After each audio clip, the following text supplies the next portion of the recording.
mo nila yung zero crime rate eh. Meron. Dati, di ba, puro Dati zero. wala eh. Ngayon meron eh. Akit bahay gang, ano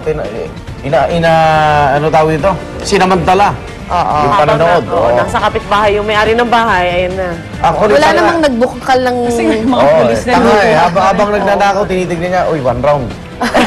Hindi niya nakita, pay-per-view. Walang commercial. Kala niya matagal. Nahuli. Okay. James Velasquez, James. Live sa Las Vegas. Go ahead. Kamusta atmosphere ngayon dyan?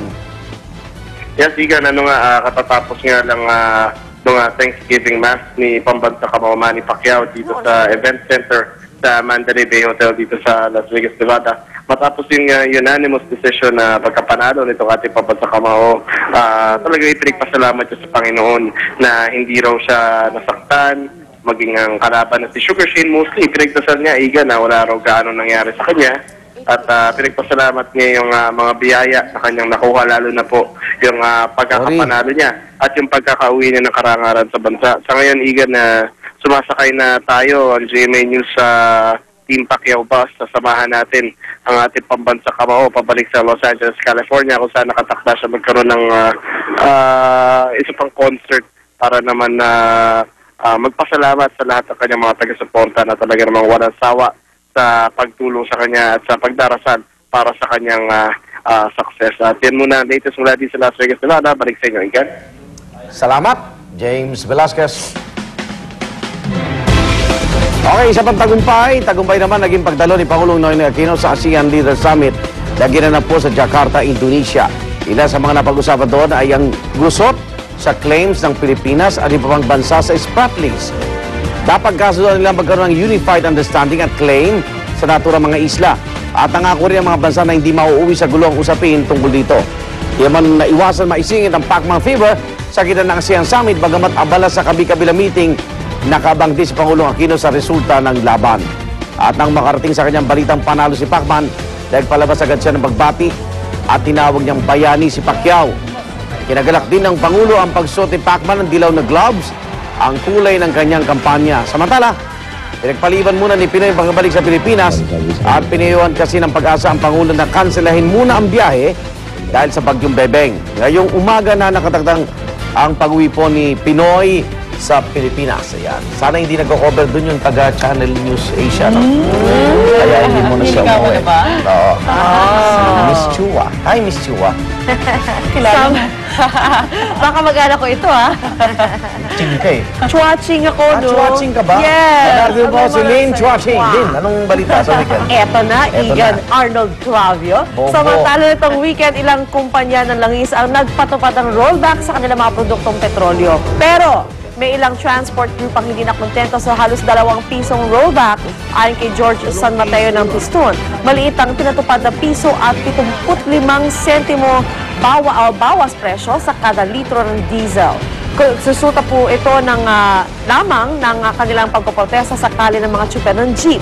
Patuloy pa rin nilang iginigiit sa gobyerno na suspendihin ang value-added tax sa langis para lalong lumaki ang rollback. Sana rin daw ay mabigyan ng aksyon ng gobyerno ang mas mataas na presyo ng langis sa mga probinsya. Di ba big time rollback na yan? Halos 2 piso. Sa diesel. Oo, big time rollback na rin yan. Ano ba gusto nila? Wala nang bayad. Baka gusto nila ibong 11 pesos bumaba ulit. Oo, hindi. Pero kung sukatin pa rin kasi yung presyo ng mga nagdaang taon, mababa talaga yung presyo. Samantala ngayong araw po itinakda naman ng Catholic Bishops Conference of the Philippines ang National Day of Prayer kontra sa Reproductive Health Bill.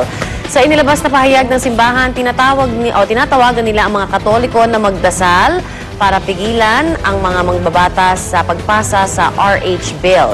Pinayuhan ng simbahang Katoliko na regular na magrosaryo simula ngayong Lunes hanggang sa maibasura daw ang kontrobersyal na panukalang batas. Magsasagawa rin daw sila ng text brigade para maging matagumpay ang National Day of Prayer. Bago ang National Day of Prayer, ilang simbahan naman sa Metro Manila ang nagsasagawa ng Novena for Life para sa pagbabasura ng RH Bill. Sana sermonan din nila yung mga mananampalataya na maging responsable naman. Oo, totoo yun. O sana ang punin nila lahat Kasi kung alam lang nila yung responsible Parenthood. di ba, hindi mo naman kailangan mag-contraceptives eh. Saka siguro mas dapat maging tutok, hindi ba yung pagdating sa pagbibigay ng advice, moral values, yung mga taong simbahan sa kanilang komunidad. Palakasin talaga yung palakasin morality. talaga yung morality. Kaya kahit, kunyari, may batas, kung malakas yung moral values mo, at least may choice ka. Di doon ka sa... Kung tutuusin nga, hindi mo na kailangan ng RH bill. Available naman. Oo. So, hindi ko alam kung anong pinag-uusapan ng debate rito. Dahil pumunta ka sa butika, pumunta ka sa mga health center, meron naman eh. Although there are some places, diba, tinanggal nila. Sa Alabang. Sa Pero Alabang. inano din naman yun eh, bawal daw pa yun sa batas. Prescription. Oo. Basta ano lang, sana bigyan nila ng choice sa mga tao. If they choose not to have, diba, then fine, let them do it. Oh, pero hindi ka rin na simbahan. Kasi pag pinili nila yung something na alam nilang hindi mabubuo. No? Kasi ang pinaka-thin line yan eh, ang akala ng iba, sperm and egg cell, hindi pa tao yan. Buhay. Oo, Buhay. pero pag sinilip mo sa microscope, gumagalaw yung mga yan eh. Eh, paano kung ano? So sa tingin naman ng kabila, kailangan mag-meet muna para Ayun, maging tao. yun. Ah, di ba? Yes. Kaya yun ang sinasabing pakikialam sa buhay. Paano naman yung hindi gumagamit ng contraceptive sa gustong-gusto magkaanak? O, di ba? Sana ipasa nila yung dasal doon. Di ba? Sino na lang? Yes. Sa sobrang marami anak, sana po bigay nyo na sa iba yung biyaya. Di ba?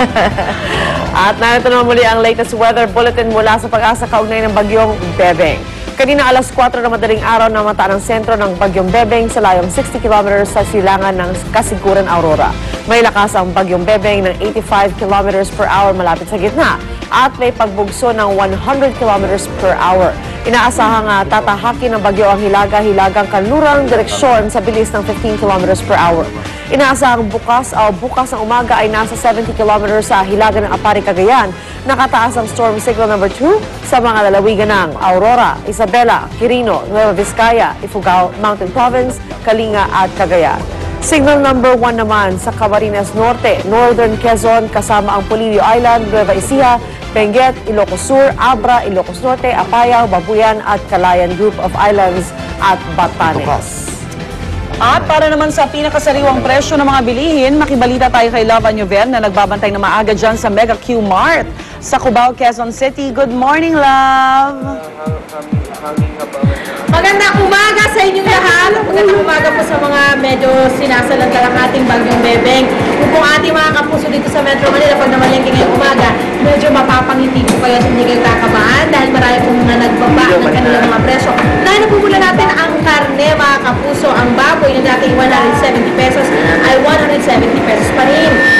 Sa manok naman, medyo nagtaas po ng 5 piso. Ang dating 125 ngayon po ay 130. Sa baka ay 175, dati ngayon po ay 175. Sa isda naman mga kapuso, ang tilapia ay dating 85, ngayon po ay 75 pesos. Ang bangus na dating 120 ay 110 na ngayon. At ang gulunggong na dating 120 ay 100 pesos na lamang. Sa gulay naman, repolyo 35, ngayon po ay 28. Ang patatas na dating 40, ngayon po ay 40 pesos. Sa bawang naman na dating 120 ay 140 pesos. At ang sibuyas na dating 160 pesos, 60 pesos pa rin. Sa kamatis naman po, ang dating 20 pesos ay 20 pesos pa rin po kada kilo. Sa mantika naman, ang kada lapad ay 35 at ang long neck ay dating 65 pesos. Isa na lang, asukal na lang. Asukal na Sa lang. asukal naman po mga Asukal na lang kapuso, 53, ngayon po ay 52. Ang 50 dati na wash na ay 48. Pula ay 48 pesos na po ngayon. Okay. At yan po muna ang ating update. Ayan. Excuse me po, ayan! Sa ating mga presyo sa palengke. Balik po tayo sa studio. Bakit yung order natin? Good morning po mga kapuso. Narito na po ng ating Buena Manong Showbiz Balita ngayong Lunes. Isinantabi po muna ng ilang celebrities ang kanilang commitments para panoorin ang laban ni pambansang kamao Manny Pacquiao at Sugar Shane Mosley. Gaya na lamang ng ilang malls sa Quezon City kung saan ilang celebrities ang ating naispatan. Gaya ng American Idol Season 9 Grand Winner na si Lee Wise na inaming napahanga sa galing na ipinakita ng ating pambansang kamao. Kung puro papuri po ang kanyang nasabi kay Pacman, dismayado naman siya sa naging performance ni Mosley. Nasa bansa ngayon si Lee for a 2-day concert. More aggressive, but Pacquiao's the best in the world, so. Kaya para sa maasahang pagbabalita, masasayang gimmick. Dahil nanda po namin para sa ating Monday morning, tutok lang dito sa Unang hirit! Saya, saya, unang hirit, unang hirit.